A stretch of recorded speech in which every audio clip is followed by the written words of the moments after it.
Hi, I'm Drew Greenblatt. Thank you for that warm introduction. I am excited to be here with you tonight because next generation manufacturing is something that I'm passionate about.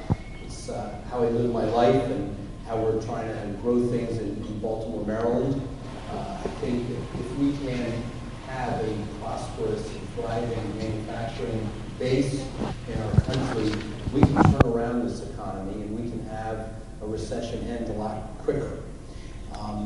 I think that when people think about manufacturing, they have to think about it as a way to not only improve the life for their shareholders, but also for their employees. I think if that's how it's approached, good things will come to the factory and it'll make it a more sustainable business, and it'll make it more likely that for the long term, the company will be there. Just a little bit of background about my company. The company was established in 1968. I bought it in 1998. And the company I bought was very different than what we have right now. And I'd like to kind of describe what it was like then when I bought it and now where we are. The company made bagel baskets. We were the biggest bagel basket manufacturer in the world. We made bagel baskets for Einstein Bagels, Brewbagers, etc., Manhattan Bagels. It was a 30-year-old company. All the employees were minimum wage. We were out of Brooklyn, New York, a really rough section of Brooklyn. And the employees didn't have health insurance. There was no retirement plan. The health insurance plan was you just go to the emergency room a couple miles away. Nobody owned a car. Nobody owned a house. There's a couple of the employees that had missing eyes, missing fingers from safety incidents.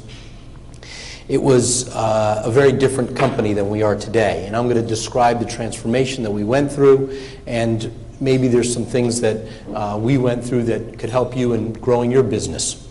Now we're 6 times bigger, and we've had 5 years of steady growth despite the terrible recession. This is profitable growth, cash flow increasing every year. Our focus now is precision wire baskets and wire forms, sheet metal fabrications. And what happened was, when I bought the company, everything was hunky-dory, it was going well, and soon after I bought it, 2 things occurred that I did not expect. Issues that, it was the perfect storm. The first one was the Atkins diet. I don't know how familiar you are with the Atkins diet, but that's an anti-carbohydrate diet, which is, the bagel is the enemy, it's the devil. And I was making all the bagel baskets for all the bagel shops. So all of a sudden, all my clients started going under. And obviously, if they're going under, they don't need to buy more wire baskets. Simultaneously, China learned how to commoditize wire baskets. It was devastating. They started bringing in wire baskets into Manhattan cheaper than I could buy steel. I had no shot. We were going to go under. It was a red ocean. There's a book out called The Blue Ocean right now. This was the red ocean, where I was in an ocean filled with sharks, and all you could see was blood around you. Well, I was the guy that was bleeding. And I really had a choice. I could either throw in the towel, fire all my employees, and walk away from my investment. And I was too stubborn. I had to transform. I had to figure out what's the right way to go and how to get out of this. What is the blue ocean? I was floundering around. I couldn't figure out how to do it. And I got a phone call from a manufacturing engineer at Boeing. And he said to me, I need a little basket that's about this big, by this, by this. I need it quick.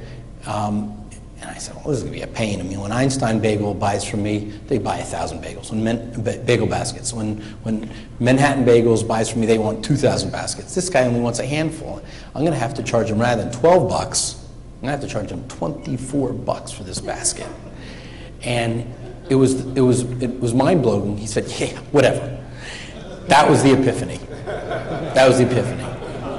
And that phone call, and as I'm hanging up the phone, that's when I realized this is how I'm going to get out of this.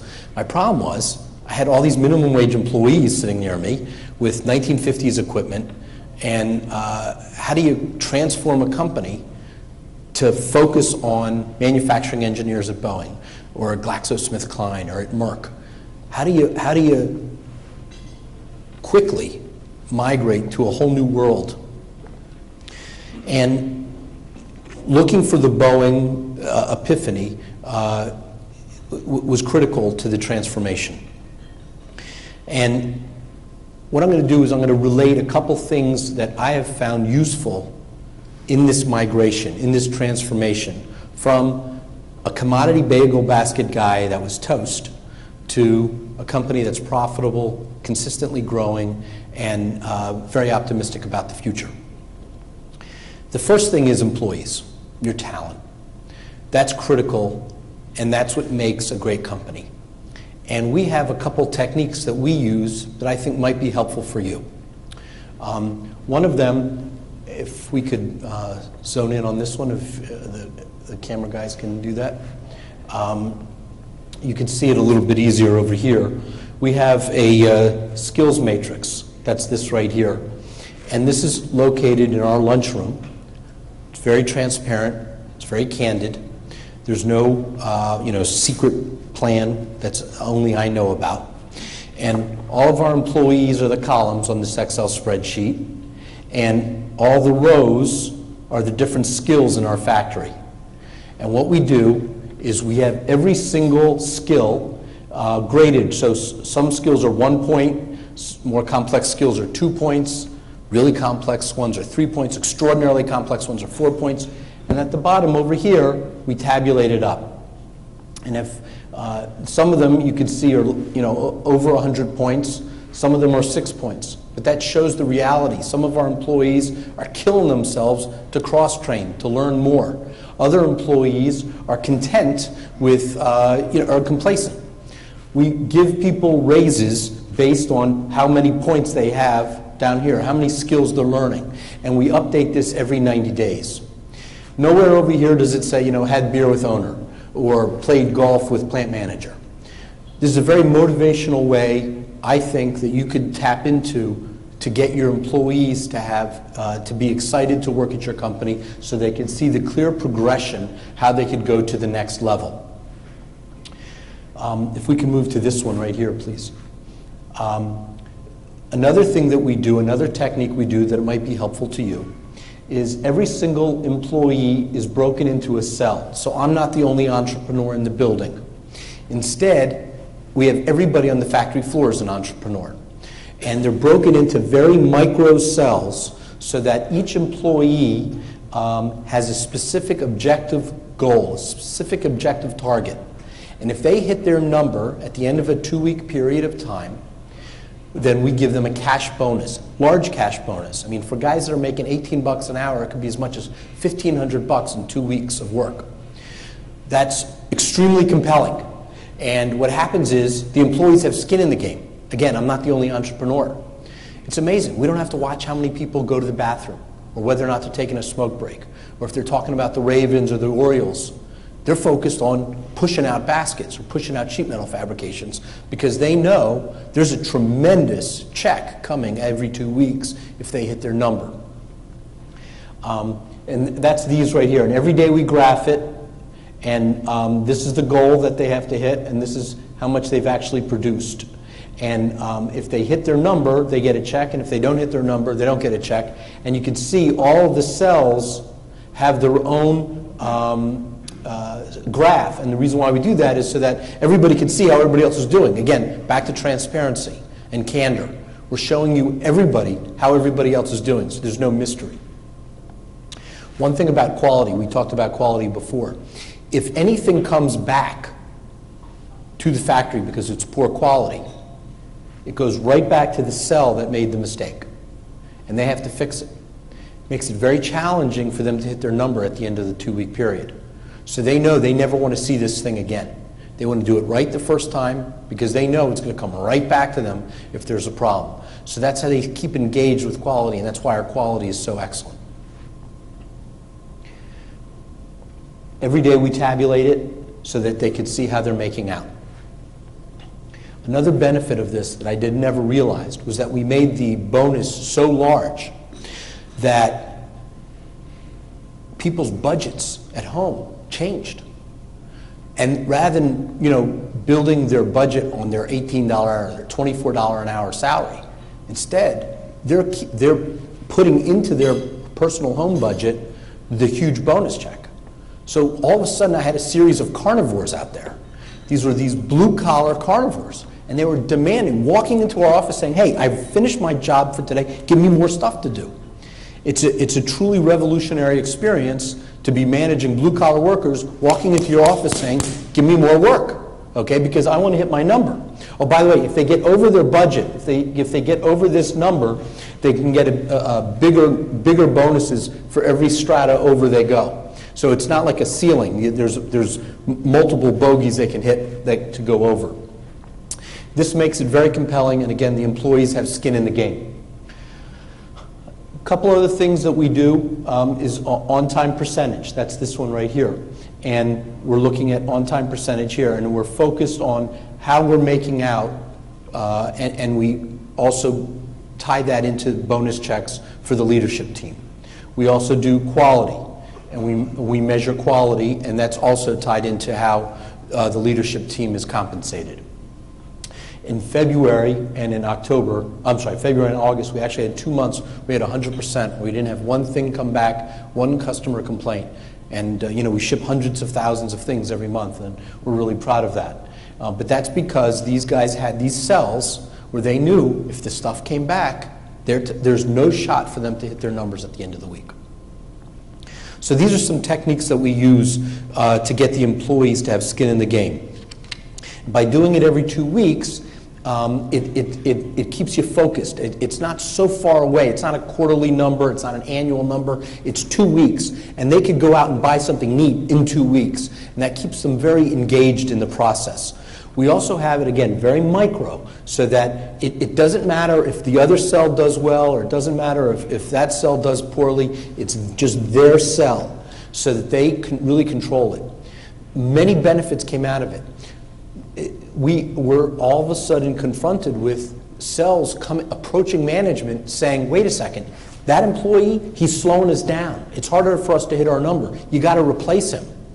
So you had blue-collar workers self-regulating and tipping us off first if you had a slacker, or if you had somebody that wasn't focused on quality, because these guys want to hit their number.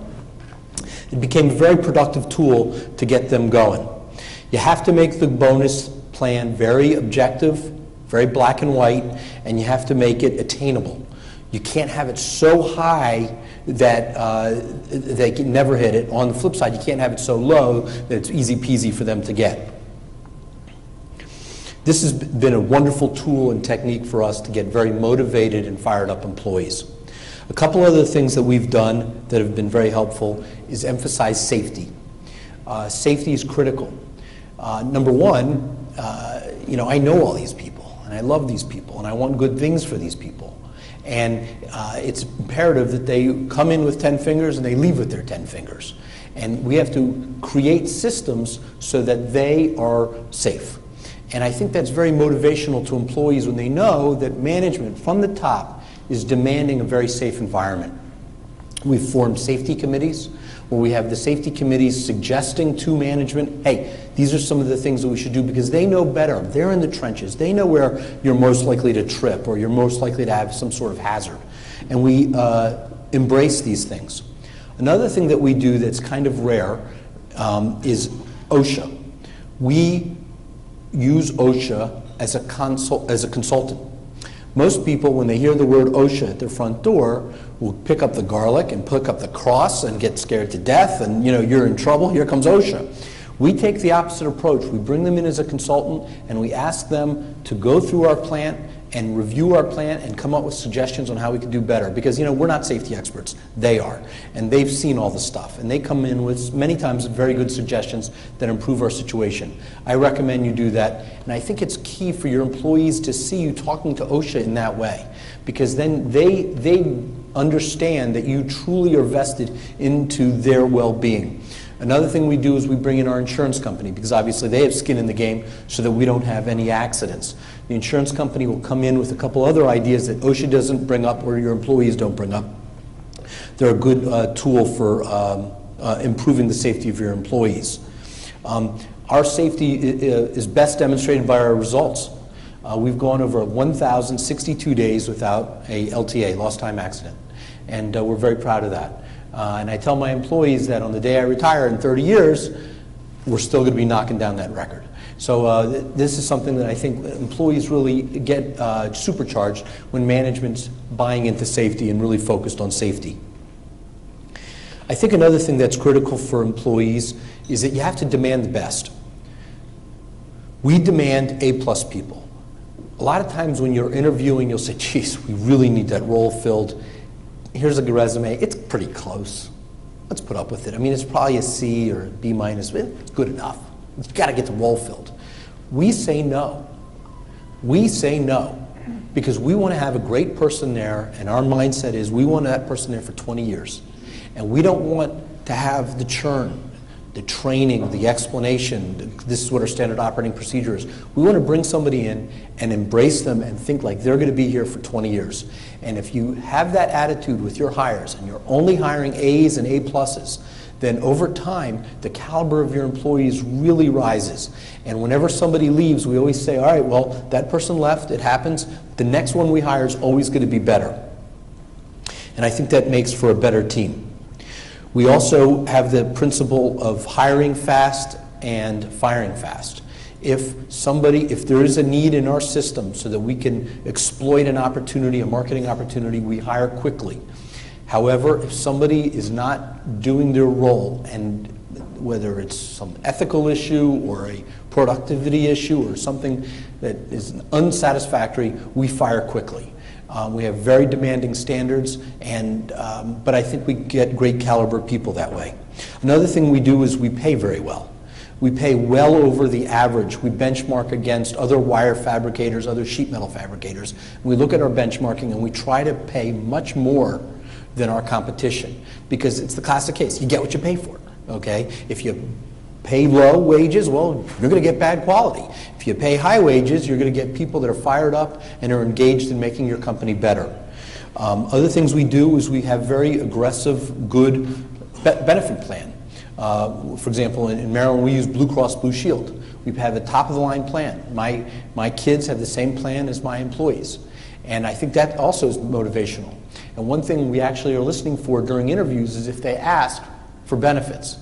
If they're not interested in benefits, they're not a good hire. Because if you don't care about health insurance and you don't care about benefits, you're probably not our kind of guy.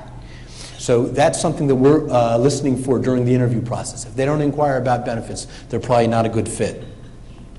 Back to compensation, we also are very aggressive with the 401k. We like people that are engaged in their 401k. People that are squirrel away money are our kind of people. It's a very good leading indicator that they're going to be a success or rock star at your facility. In our company, we are salting away so much money on their behalf in terms of matching. We're going to have many blue-collar millionaires. And I'm really proud of that. And that's one of the, except for the safety, that's probably number 2 in what I'm most proud of. And when you have people that are in your factory that are going to be millionaires, and they know they're going to be millionaires, not tomorrow, and it's going to take some time, and the 401k's got to work out, and the economy's got to cooperate, it's very motivational. Other things that we do is training. We're very good about retaining talent because we train like crazy on our employees. What do I mean by that? 5% of our direct labor budget is training, because we want our employees to get better and better and really feel appreciated and add productivity and add ideas, and that can only happen if they're trained better than any other wire fabricator out there. And this is back to this document here where we're insisting on the cross-training, where we're telling people, look, this is our Achilles heel, these are the things we need you to cross-train in. Other things we do for training is we fly our employees to clients so they could see their processes, so they could see how they make things, so they can understand their fit, their form, their function, so that we can get engaged with what their heartburns are so that we can come back and engineer it right internally. We also want to go visit disgruntled prospects. disgruntled employees, because those will teach you the most. And however, I'm not sitting here telling you I'm perfect. We have our mistakes, but when we do, we fly people out there to truly internalize what are the things, where do we trip, where do we stumble, what processes do we have to change so we never get another client that's disappointed with us. And by the way, this blows away people when you fly out there to A, to apologize, and B, to truly understand where you tripped up. Another very important factor with employees is we're very transparent. We're very candid. There's a style where you kind of dodge the truth, or you have lies of omission, where you don't go and you be straightforward and you tell people between the eyes exactly what our plans are or exactly what our goals are. And people are mealy-mouthed because it's easier and more gentle to be that way. We're very transparent. Sometimes it's a little bit painful. We're also like this with our clients. If we're not going to hit a date, stuff happens, a machine breaks, whatever. We're very straightforward with our clients, and we tell them as soon as we know, rather than waiting till the last second. People don't like to hear that kind of stuff, but they prefer to hear it early bad news rather than late bad news.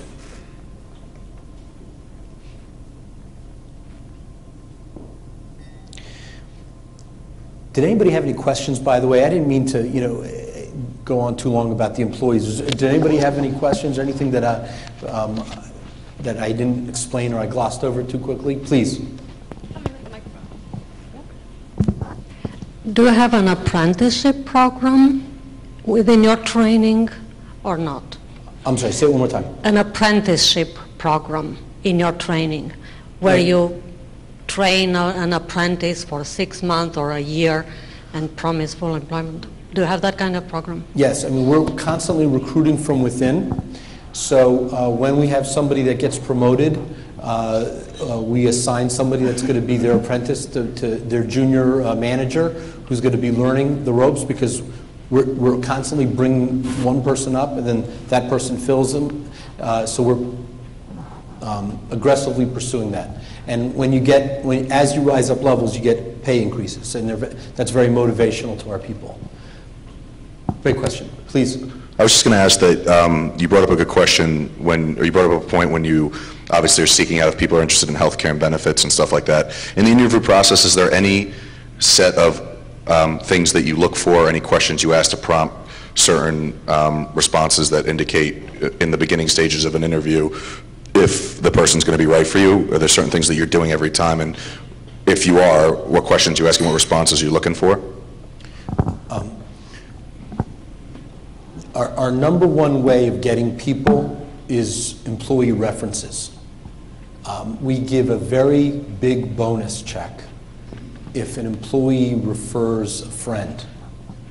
And if they stay 60 days, they get the check. And then if the person stays, the new employee stays 120 days, we give another check. So the first check is $100. The second check's $250, and then if they stay 6 months, we pay $500 check. So I have the best HR team in the world. It's all my employees. And they're constantly recruiting. And everybody's got a buddy that's fun to party with on Saturday, but you wouldn't want your boss to be working with this guy. But you do have another buddy that is a hard worker. That's very diligent. And those people are getting referred into us because of this aggressive bonus campaign. And people like working with their buddies too. So we use that. We look very closely at whether or not the prospective employee is on time for the appointment. We do drug tests on them. We do credit checks on them. We're really trying to find the A people. And in many cases, we'll also put them through a temp agency for 90 days to double check, because again, the talent is the most important thing, because that's what makes and breaks a company, I think. It really makes you thrive if you can have great talent. Please. So I'm not a real heavy-duty finance guy here, but I hear all the cash outlay and bonuses, and I'm not a really big finance guy here, but I hear all the cash outlay in terms of bonuses and benefits and $1,500 here for achieving your goals and things like that. And then up front earlier, you mentioned the general figure of $18 an hour. Can you talk about your transformational process and balancing all of this cash outlay to achieve these extraordinary benefits, which are amazing, with the revenue that you got from bringing in new clients and how that transformational process occurred? Because to me, it sounds like there must have been some balance somewhere. You had to take them down to $15 an hour to, to balance out the revenue and the cost for all the outlays and things like that. Definitely, extraordinary achievements here that we all want to know about. But talk to me about the transformational process to get from where you were to where you are today, please.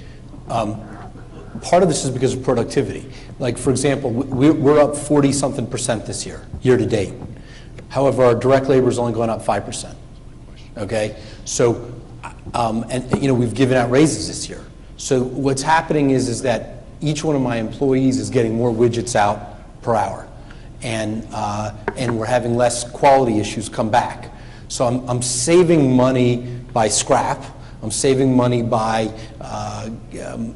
not having to bring more direct labor onto the factory floor because each guy's getting more stuff out. We're also doing a tremendous investment into robots and technology. So each employee is really empowered to make many more parts per hour. And they're watching more machines than they used to watch. And for that reason, when I first bought the company, we would have one guy hand bending literally every single bend, okay? And he would make 300 hand bends in an hour. And some of them were plus or minus a quarter inch, some of them were plus or minus an eighth of an inch, but it's holding a bagel, who cares, right? If it works. All right, but now we have robots. So you can have one guy, rather than being paid $6 an hour, have another guy being paid $24 an hour, but he's watching 4 $250,000 machines, and they're doing 5,000 bends an hour, and each one's perfect. So this is how I'm getting, this is how I can be over the top with the health insurance. This is how I can be over the top, because you have one guy that's extremely productive, making 20,000 bends an hour that are precise, because he's watching 4 robots, as opposed to the old days when he was making, with his muscle, was doing 300 bends an hour. Did I answer your question? No, you did directly. You've had to lay off people because of the productivity increases relative to the additional expenditures for the robots and all of the benefits you're talking about? We went from going with guys that were all brawn, that could sit there and do this for hours and hours, to guys that could, enter in the software, use a tape measure or calipers, put it into a check fixture, compare it to a blueprint. It's a different skill set. So some of the guys were able to make that migration, not all. And some of the guys weren't a good fit. I mean, you might be a good fit for doing this 10 hours a day, but you might not be a good fit for setting up a robot. There's some IQ points issues here. And we had an earlier meeting today where we talked about the skills of the employees and, knowing geometry and knowing how to read a blueprint, knowing how to, these are things that I need. We pay more for it, but you're making 20,000 bends in an hour, not 300, and they're all right. So the answer to your question is some of the guys made the evolution, that made the transformation, but we don't have 100%. We had a lot of guys not make the cut. We have marginally more guys, but we have each guy making a lot more parts a lot better. Please. Hi, I'm looking at your skills matrix, and I guess the initial impression of it is it's pretty spotty at the moment. So if you look at your skills on one side, employees across, and looking at the chart behind you, there's not a lot of people yet who've got broad range of skills. So my question is that, as you're trying to keep these people for 20 years, how do you maintain that the investment you're making in that skills matrix, you're getting the value back for those skills that people are getting? So, how do you ensure that, one, they're keeping the skill base and using it because you're paying for it? That's a great question. We do give them raises when they learn a new robot or a new machine. And this is part of the reason why we're able to be more efficient, because we have so many employees that are cross-trained, where they could run robot A or robot B, but because every week it's completely different. I'm either buried on robot A or buried on robot B, so I need people moving around, being nimble and agile. What we do is we train people, and once they learn the skill, they get the raise, and we put them on that skill periodically to confirm that they know it. If over time they lose it, they're not fresh with it, we literally will give them a deduction and take away if they don't know it.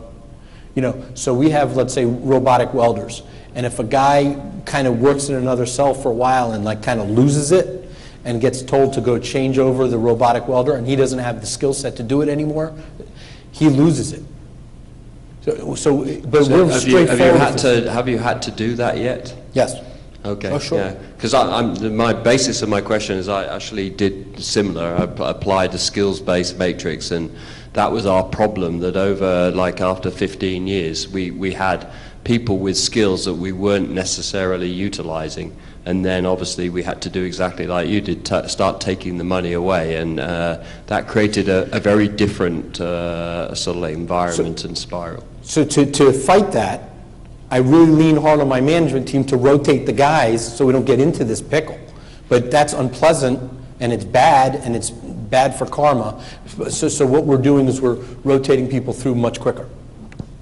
Great question. Yeah, I have a question. I agree with everything you're saying about the people, but I'm curious about going from bagels to Boeing. That seemed to be a really important key. Can you talk more about that shift to something else? It was not immediate. It took time because I had all the wrong people, I had all the wrong machines, I had all the wrong infrastructure, policies, procedures, vendors. It was wrenching. It took years. This is not, you know, a snap of fingers. Over years, we migrated to being in a much better place. And you know, our attitude is, you know, we're going to try to improve 1% a day, and we're not going to just overnight go 100% over.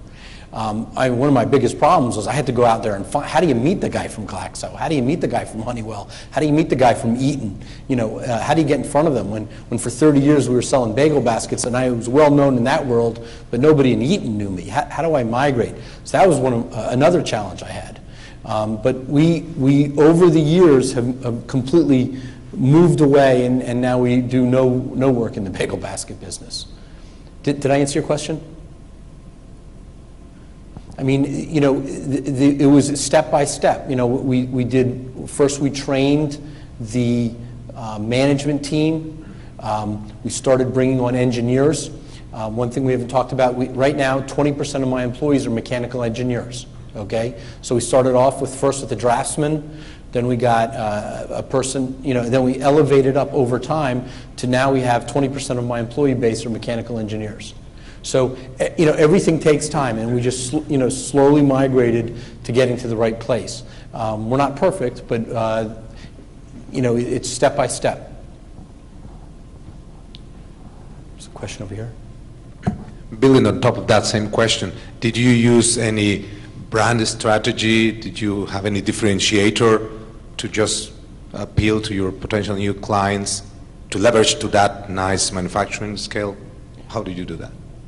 We met many of our clients through the internet, and a big factor is reorders. I mean, when you get the job at a Parker Hannifin or at Eaton, you do a really good job, the client reorders. And what will happen is a lot of times our process engineers or mechanical engineers are in a bullpen with 200 other mechanical engineers or 100 mechanical engineers sitting near them, and they talk, and word gets around. And literally they tell each other from cubicle to cubicle, and this is how word spreads, and this is how we grew. It was you know, blocking and tackling one at a time. It was challenging. A couple other things I wanted to bring to your attention. Nowadays, we talked a little bit about the green before. I think that's an important way to get your employees engaged with your company. Near us in Baltimore, there's a General Motors plant that's 100% landfill free. I think it is possible to be 100% green. We're not there, but we're approaching it. We use 100% recycled steel, all the incoming material, raw material, and we recycle 100% of our scrap. And I think a lot of our employees appreciate that, particularly the younger generations. They are more committed to that kind of approach. We're also analyzing our scrap by cell. So we measure, each cell is measured with how much scrap they use every day, so we can figure out how we can reduce waste and reduce scrap. And this has proven to be a very good tool to not only be good for the environment, but also improve your karma with the younger employees. And I think that's proven to be a good thing for us. A couple other things that we've done to, I think, help our company, and this kind of gets back to some of the other questions, is that we've pursued a very innovative culture where we give cash rewards for really slick ideas. As I mentioned before, we visit clients so we can understand their fit, form, and function. We can understand how they're making things so we could come up with clever ways so we can be involved in what they're doing, and we can understand ways that we can improve their processes. We also look at ways to improve internal procedures, and we give cash bonuses for improving internal procedures so that they have, again, skin in the game to come up with innovative ideas. When you're in these work cells, you have a lot of latitude to improve your own cells so that you can get more baskets out per week, per day. Another thing that I think is important is investment in the plant. I touched on that briefly. When I first bought the company, our fixed assets were depreciated down to $35,000. We had virtually all old equipment, really outdated stuff. Today we have over $3 million worth of equipment. And this has been a very aggressive plan. I've never taken a dividend, constantly reinvesting back into the plant, so our guys have state-of-the-art equipment. We're very big into robotics and automation, and that has really empowered our employees to be more productive and get those reorders and make a better quality part the first time. We do things like stress software. All of our mechanical engineers have stress software, so they can analyze for the client, okay, this is where it's probably going to fail. We could charge you this price, this is the price that you were targeting, but if I make the wires a little bit thicker, it might last 20 times longer. And we'll give them simulations to show them, to demonstrate to the client, this is the kind of extra effort we're going to try to internalize what your needs are. So basically, we've transformed from this commodity bagel basket company to a company focused on QEQ, quality engineered quick. And that was critical to saving our company. And the client wants great quality, they want some engineering help, and they want it really quick. And that's our niche, and that's what we've focused on, and that's how we've invested our dollars. Every investment, dollar-wise and people-wise, has been to try to improve the QEQ experience for all of our prospective clients. And this is the reason why we're growing, and this is the reason why we're getting these reorders. Thank you very much, and if you have any questions, I'd be happy to take them. Thank you.